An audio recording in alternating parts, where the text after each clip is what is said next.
Thank you, Mr. Chairman. And I would like to congratulate today, which commemorates the Day of Medicine. When we talk about resistant bipolar disorders and off-label implementation, when there is resistance, each treatment will be off-label anyway. I will not dwell too much on the definition because yesterday there was one whole session on this subject and people that participated there discussed definitions. There are certain points I'd like to draw your attention to. One of which is that at what point are we going to accept that definition? And for example, if it's longer than 2 years, it becomes chronic. And whatever remnant is still remaining, and from 25%, it has gone up to higher points. Many patients have the remaining percentage. And also in bipolar disorders, it is creating a problem. As for the probable reasons, because this is an area where we can provide compliance to medication, which reduces resistance. And there are other reasons, for example, additional diagnosis, which could be that anxiety disorders are seen very frequently, and the physical diseases. We are creating them actually as a result of the drugs. Metabolic problems arise, and alcohol and material abuse is widely seen in our group of patients anyway. And in Canada, we have this treatment algorithm. In these algorithms, as you can see, the last two lines go through off-label implementation. And these give examples to off-label implementation. For depression, for example, during the last two lines, in a variety of manners, off-label use is indicated.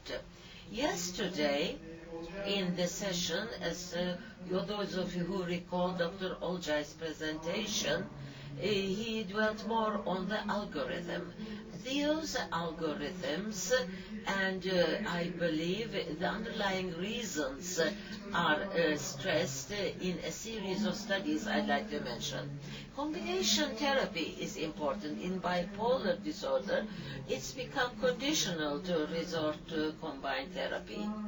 And for example, when we consider the data of 2004, at least 4 drugs are used.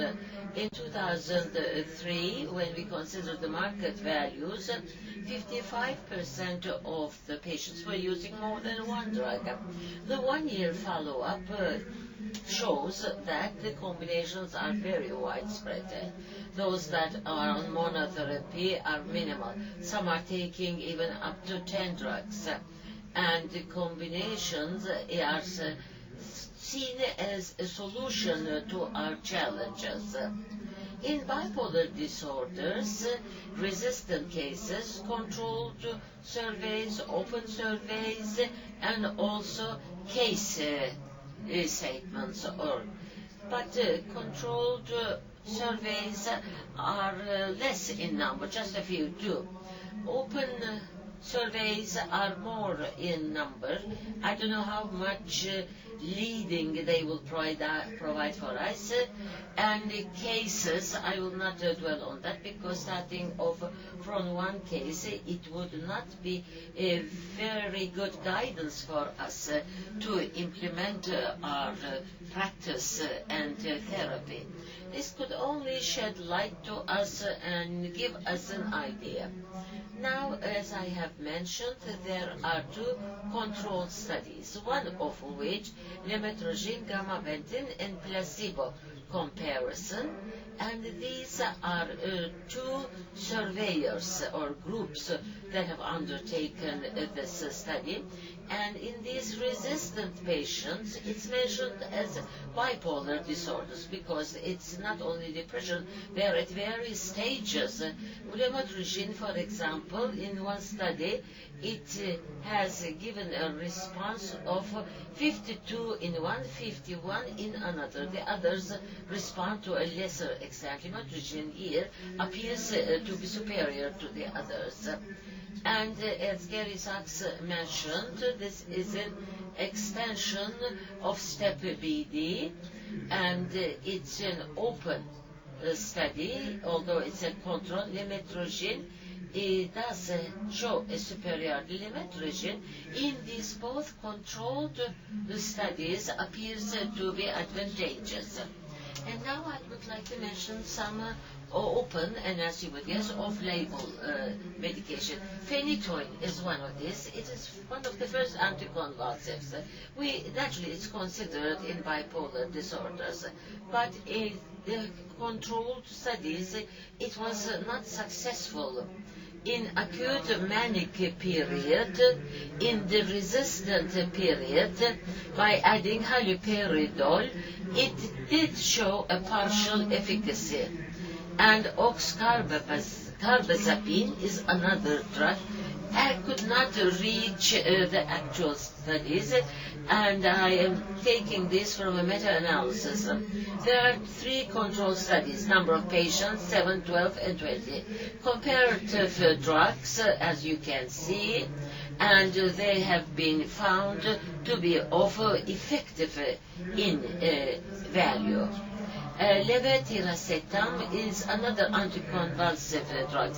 Anticonvulsive drugs, since they were proving to be successful, was tried in this field.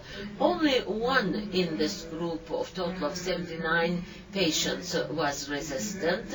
As we can see, it was altogether exercised on 34 patients, but depression was lacking in response. Many and each two showed an acceptable remission rate of 44%. Zonisamide is another anticonvulsive therapy. It's an open study. 22 depressive, 33 manic patients were used or included. Response was 50%, but also worsening is not to be underestimated. It's a drug that should be especially considered for the acute period. Topiramate is frequently tried in bipolar disorders. Although it seemed to be promising, in controlled studies it did not show a superiority. And hypomanic in depression for patients, and as in depression it's more successful to a lesser extent in the manic cases. And also it's when we eat the mood to this, it was shown to be successful. For topiramate in the acute period, we have data for 6 months. It's a mixed group, manic, depressive, hypomania, and also mixed periods. Therapeutic effect could go up to 2 to 6 weeks. Actually, this is the period where the real effect or efficacy is observed. In the short term, 59% success was realized. In addition, topiramate and about 30% response is realized. It's again in a mixed patient group.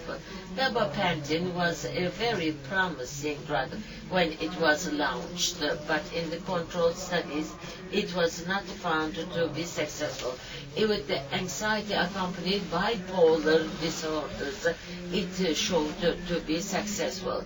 Response 10, were remission 10, and worsening in 1. And especially depressive indications showed an improvement. It does give a good response in resistant and non-resistant. Lithium lamotrigine, again in the depressive group, is quite an acceptable result that is provided. but for response we can't say anything. The thing that draws our attention, dropout rate is high, and that does complicate matters, because when the number of dropouts are high, then it reduces the response. Beyond lamotrigine, in the long-term indications, in the short term, all its implementations are off-label. Lamotrigine in the bipolar 2 depression, whether it's single monotherapy or addition, especially improvement is high, and full improvement in the long term appears to be pretty good. Lamotrigine in our literature as well, as Elisabeth Gurel and colleagues carried out the study in Algiers, bipolar 6 but 2 schizophrenic patients exist. It was administered as an additional drug, and in the long term, quite a good improvement was realized. Clozapine is the drug this is the most extensive and promising drug which we frequently use in our daily practice. There are lots of publications, although the number of patients, sample size seems to be small, but especially on mood disorders, it does have good results. Remission, response rates are quite good. In another study, again, we have in this group, in the follow-up of 12 months, that nearly 80% or 80% response was provided, and it was also seen that symptomatic indications and for manic cases, but for depressive indications, same results could not be achieved in these results.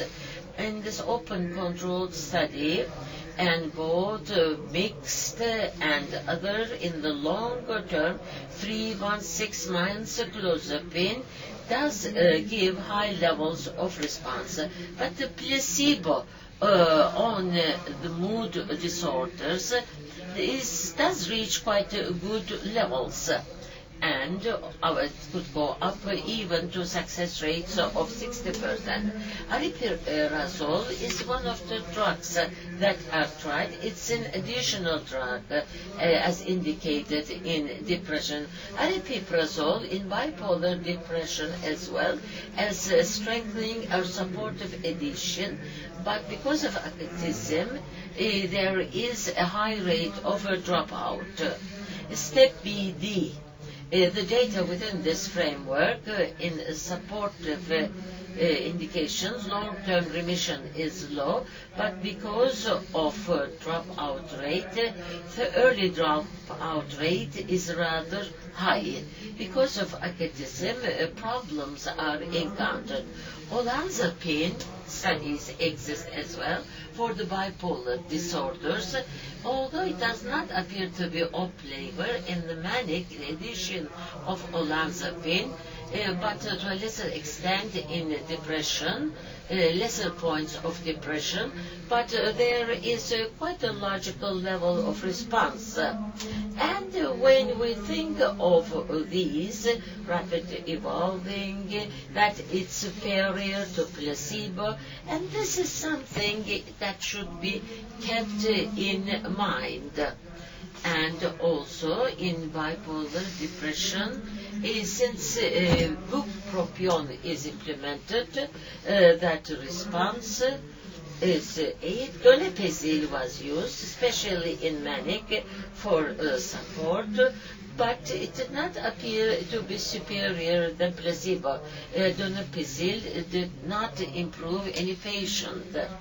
Another study, and this is a mixed group, mania, hypomania, mixed and depression patients.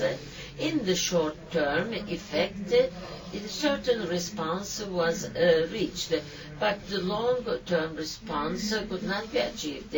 In daily implementation, the dopamine agonist pramipexole or ropinirole exists as well. These are retrospective studies, so it's more based on data than anything else. And in 18 bipolar 2 depressive cases, about half of them gave a response, but the temporary response is at a higher level. In pramipexole, there are two important studies which are giving us direction. Both are resistant depressions, but both of these were concluded in 2004 and did not continue. But at the moment, the Turkish Psychiatric Journal has in the pipeline a study from the Aegean group. But when naturally I included two cases here, and in a below standard dose, cases that were effective but quite resistant, and that gave response to pramipexole. Triodotrionin is another product that we use in bipolar 2 and BTA depression cases. Quite a high level of response was received in additional supportive therapy, diltiazem, and also calcium antagonists, verapamil, were very much on the agenda. But when the expectations were not met, and diltiazem was preferred for resistant cases, 8 female patients all responded, but these were not sustainable results. Concerning mexiletin, there is one study, and mexiletin actually is used in arrhythmias and ventricular tachycardia. Those are the indications, but it's an anticonvulsive drug as well, and also has an indication for pain disorders. And because it is an anticonvulsive drug, it was included in this study. In the mixed period, a better response is received. N-acetylcysteine, and in the morning session, Dr. Haluk Savaş touched on this. It's a strong antioxidant as well as a precursor. And from time to time we add this product, and it is good for strengthening and stabilizing the mood, especially during depression. It appears to be worth trying. Treatment with chromium. Now the cortisol, it regulates the cortisol level and also regulates the brain glucose use, and also stabilizes, balances the cortisol levels. It was tried on Hamilton and Madras. It proved 1/3 improvement, but sustaining the treatment for 1 year is very low. Just your last few sentences. In the given periods, I'd want to touch on some other implementations. Perhaps it's not the subject of my presentation, but there are lots of data. For example, the vagus nerve stimulation in depression is very effective, and it's worth considering and reading about it.